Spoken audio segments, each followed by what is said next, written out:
Students, आज हम AP के लिए आपके लिए कुछ इंपॉर्टेंट कंसेप्ट लेके आए हैं। इन कंसेप्ट को आपको करना है, एग्जाम पॉइंट ऑफ व्यू से आपके लिए बहुत जरूरी है।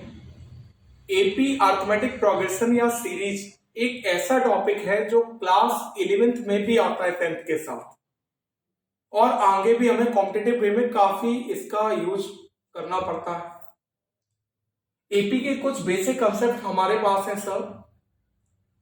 लास्ट टर्म के लिए हम फॉर्मूला अप्लाई करते हैं an equal a plus n minus 1d।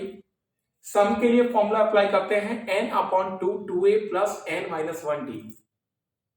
और अगर लास्ट टर्म गिवन हो या nth टर्म हमारे पास हो तो सम हम अप्लाई करते हैं n upon 2 a plus an। Sir यहां पर हमारे पास 3 टर्म अगर एपी में आते हैं जिनमें आपको सम गिवन होता है,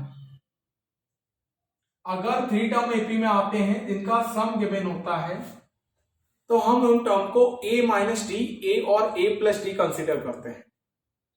वैसे तो एपी के term a plus D, a plus 2d के टर्म में रहते हैं, लेकिन अगर 3 टर्म का सम गिवन हो, कंजुगेटिव टर्म्स हैं, तो हम a माइनस डी, a और a प्लस डी कंसिडर करते हैं।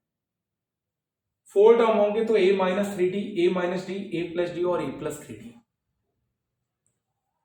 सर कॉमन डिफरेंस वाला क्वेश्चन अगर आता है, 3 टर्म्स जनरल दिए गए हैं, k या n की वैल्यू फाइंड करनी हो तो हम a2 माइनस a1 और a3 माइनस a1 लेट करते चलते हैं। आज मैं आपको इस 3 टर्म वाले कॉन्सेप्ट से क्वेश्चंस बता रहा हूं।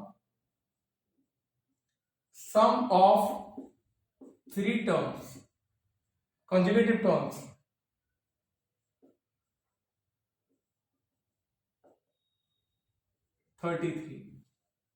and the product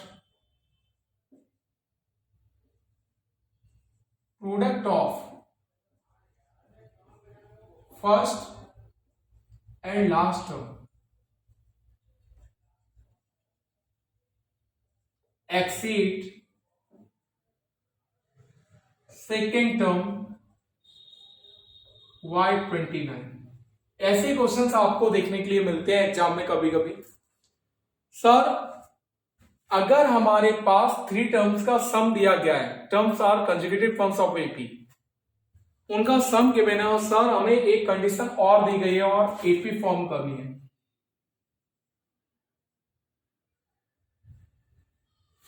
AP form करनी है या फिर वो टर्म आपको फाइंड करने हैं, तो बहुत सिंपल है। सबसे पहले हम उन टर्म्स को लेट करेंगे।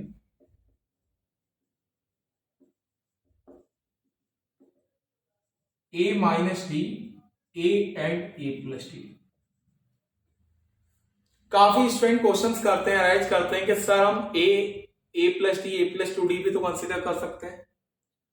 सर अगर सम गिवन हो तो फिर हम डिफरेंस को इक्वल रख के a माइनस डी, a और a प्लस डी इसलिए कंसीडर करते हैं, जब हम इनका सम फाइंड करेंगे तो हमारे पास d एलिमिनेट हो जाएगा। इस केस में आप देखिए क्लास, जैसे हम इनका सम करेंगे हमारा d इजीली एलिमिनेट हो जाएगा और a की वैल्यू 11 आएगा। सर अब हम सेकेंड कंडीशन अप्लाई कर देंगे।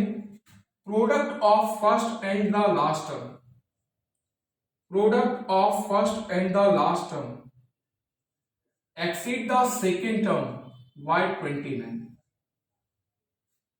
ऐसे क्वेश्चंस करने के लिए आते हैं एग्जाम में, कई बार पूछे गए, सरप्राइजिंग एलिमेंट होते हैं, आपको रिफ्रेशर बुक में देखने के लिए मिलते हैं। एनसीईआरटी का कंसेप्ट है लेकिन थोड़ा सा अलग है। Product of first and last term is exceed means more than the second term y29। Second term is a, then value of a is 11, we can simply solve it।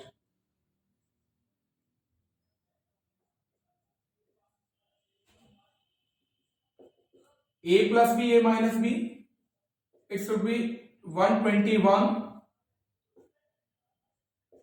minus d square is equal 40, then the value of d square will be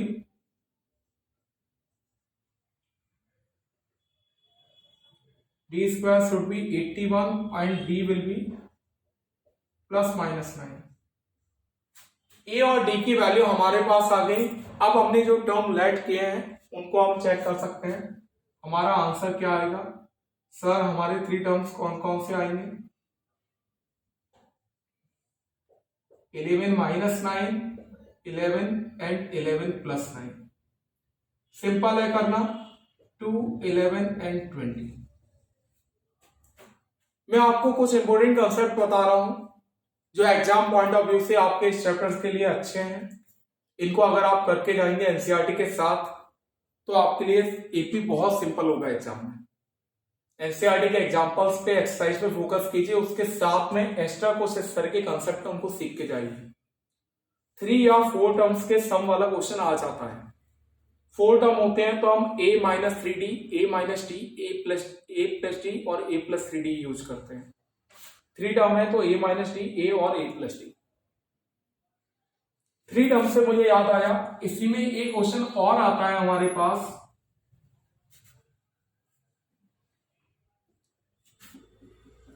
if n - 2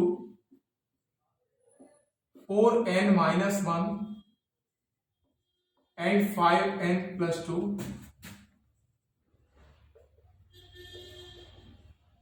find n।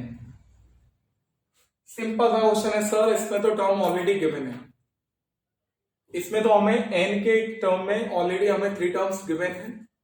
हमें केवल simple सा common difference find करना है और common difference को equate कर देना है। n की जगह आपको एग्जाम में k भी मिल सकता है। अगर k के टर्म में क्वेश्चन आता है तब भी हमें 3 टर्म्स गिवन होंगे। हम n और k की वैल्यू इजीली निकाल सकते हैं। Sir a is n - 2, a1 is n - 2, a2 is 4n - 1 and a3 is 5n + 2। First term, second term, third term. AP के लिए कंडीशन क्या होती है sir?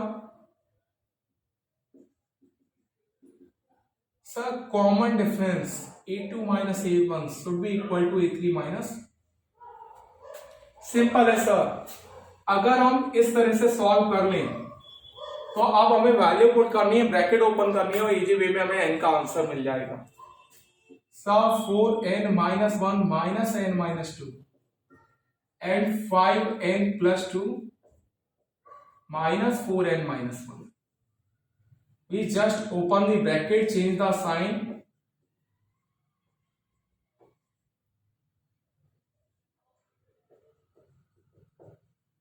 it should be 3n + 1 is equal n + 3।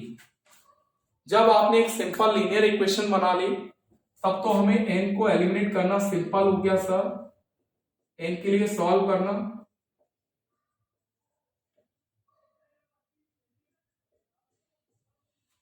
आप NCERT books को अच्छे से कीजिए, एग्जाम्पल अच्छे से कीजिए। एग्जाम अभी आपके आ रहे हैं, टर्म 2 के प्री बोर्ड स्टार्ट हो रहे हैं या फिर एक्स्ट्रा क्वेश्चंस आपको करने हैं।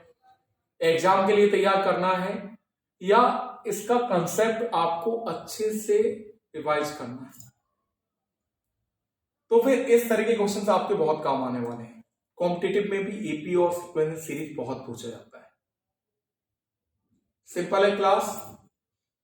आज मैंने जो टॉपिक डिस्कस किए हैं, शॉर्ट वीडियो है, आपको समझ में आई थिंक आए होंगे। अगर ऐसे और अच्छे क्वेश्चंस या टॉपिक चाहिए तो लाइक और सब्सक्राइब कीजिए और मुझे कमेंट कीजिए। Okay, thank you.